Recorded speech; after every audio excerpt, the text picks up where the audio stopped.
Welcome, Gunrunner.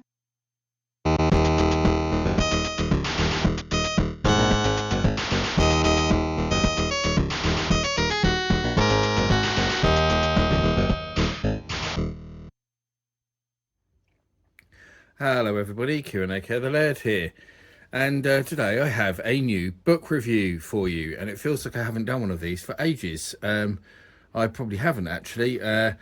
Lots of stuff going on, and I have a lot of books to actually get through and review. I've been sent quite a few by people as well, so I do apologise to all the people who have sent me books to look at that I haven't got round to looking at. My schedule, as I said to you at the time, is just so packed. I've got videos planned well into next year at the moment because I've got so many to get through. Because I only do these on a Wednesday, it takes me a while to do them, especially seeing as I started doing these blog videos now, my Laird's Lowdown videos, which have gone down really well. So I didn't want to do these every single week because that gets a bit boring, just doing a book review every single week.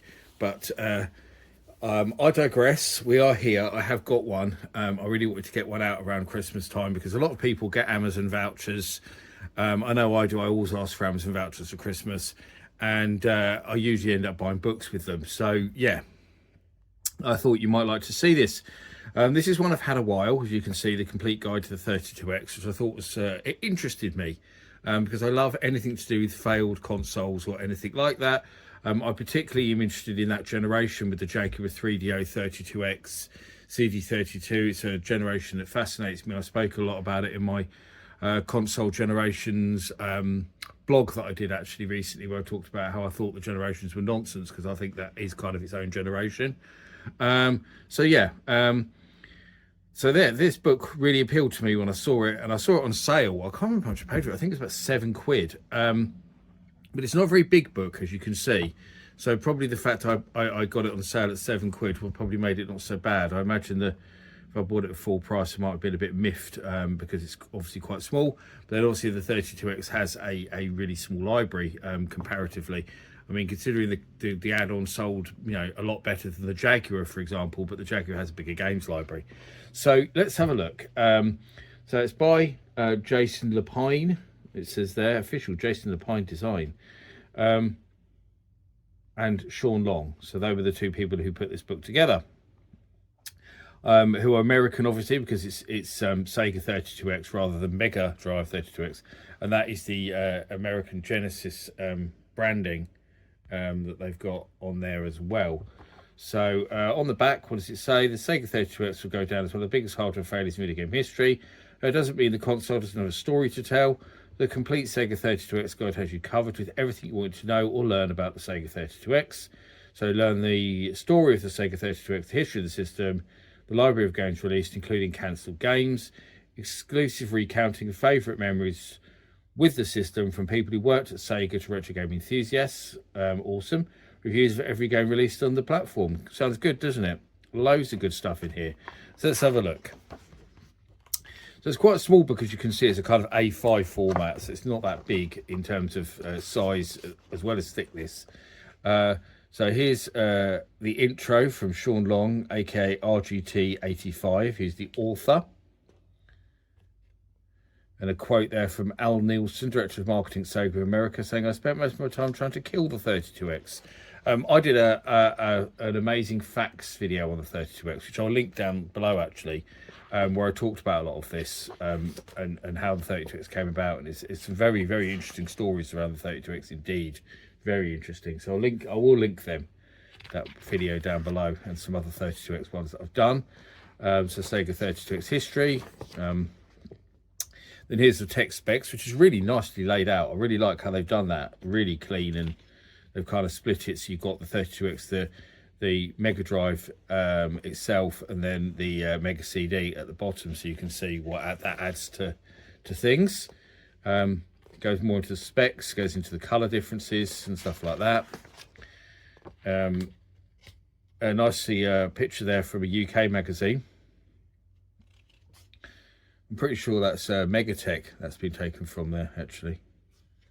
And the Sega Neptune, talking about that there. The Tower of Power, of course. You can't talk about 32X without the Tower of Power. So reviews, there's all the games, there's all the nice box arts.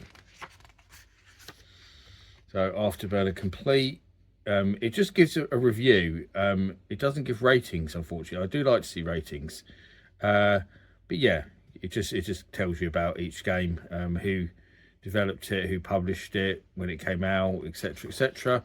With a couple of screenshots. So we've got all the reviews in here.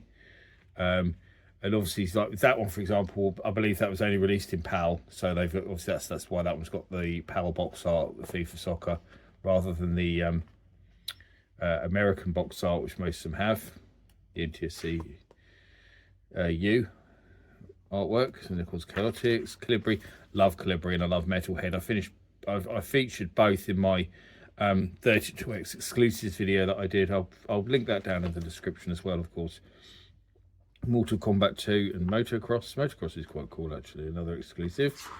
Big Jam, NFL Quarterback Club, it's Pitfall, Primal Rage, some of the bigger well-known games. Sangokushi 4, which is one of the only, I think it's the only Japanese exclusive game, actually. Yeah, it says there it is. Arbor Baseball 95. Shadow Squadron Space Harrier. Spider-Man, Star Trek, T-MEK, Star Wars, Tough Man, Tempo.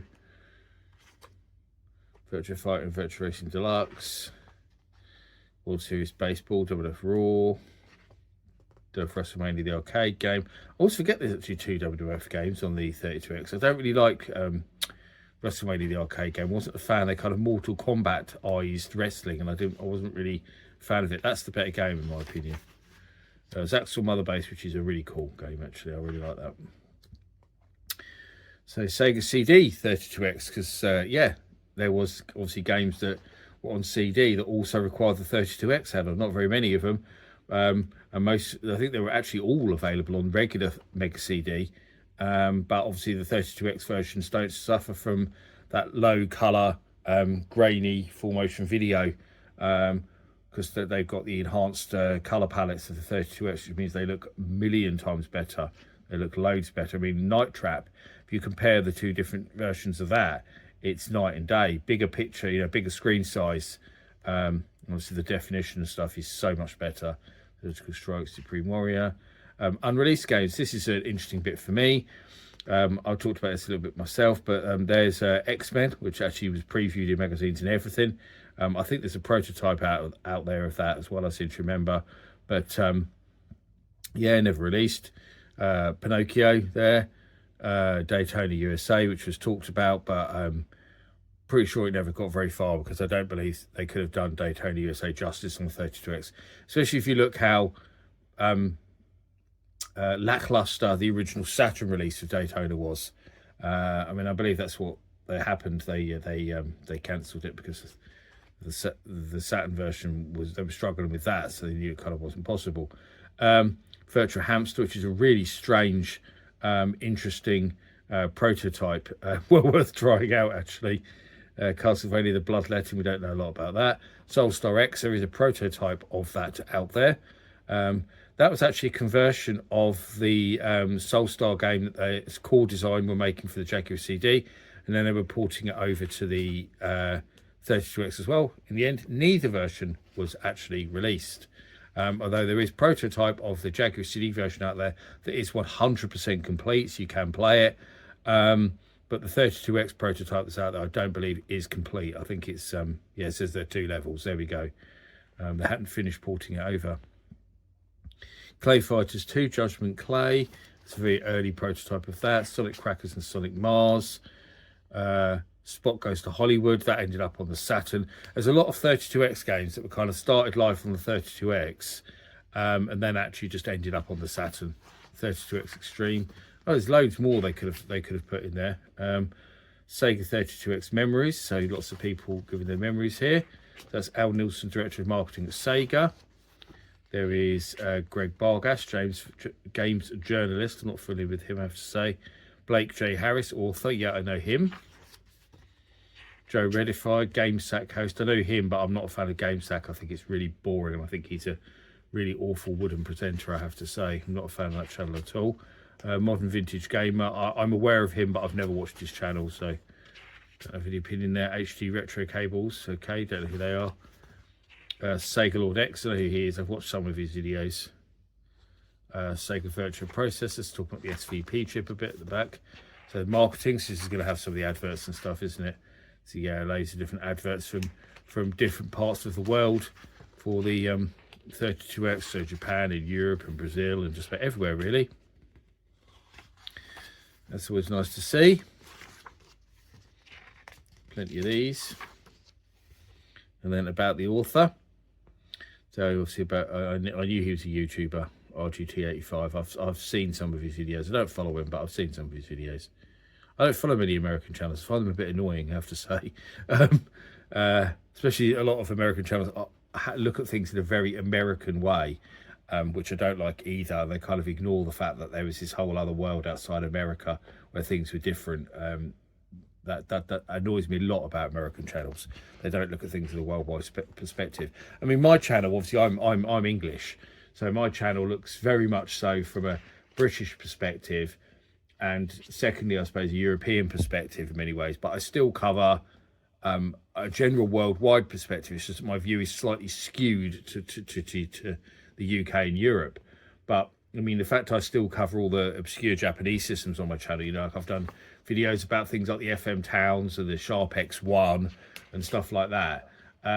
You know, that you never see an American channel cover because they just only cover American stuff. So, you know, I try to cover stuff from everywhere, and I think I give a good worldwide perspective, to be honest, with my videos. They've got checklists you can do for NTSC and PAL, which is nice to see that they've put PAL in there and not ignored it. Checklist Japan, checklist Brazil. There is only a couple of Brazil games, strangely. And that's it. Printed by Amazon in Great Britain, so it's a print on demand like my books are. And that's it. It's a really good little book, isn't it? It's okay. It's not very big, but although the book isn't very big, the content is excellent. So for that reason, if you're a fan of the 32X, and the Mega Drive or whatever, then I definitely suggest getting this book. I think it's well worth picking up because it's really, really good. Yeah. So go out and get it. You know, get it with your vouchers that you got from Granny for Christmas and pick it up. It's great. But as always, I thank you for watching. I've been the Laird, and I'll see you all again for another video very soon. Bye bye.